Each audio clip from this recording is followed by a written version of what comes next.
The Lizard and the Insect. Once, in a sunny garden, a clever green lizard named Lilo spotted a tiny insect buzzing near a leaf. Lilo thought, lunchtime. He slowly crept closer, eyes focused.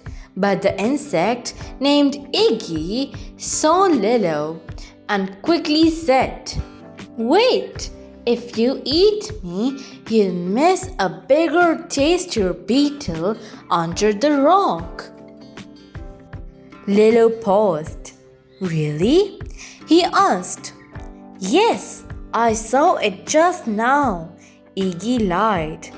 Greedy Lilo ran to the rock to check. While he searched, Iggy flew away laughing.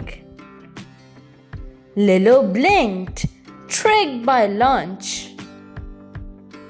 From that day, Lilo learned not to trust hungry thoughts too quickly. Moral: greed can make you foolish. Thank you. Please like, subscribe, and get notified.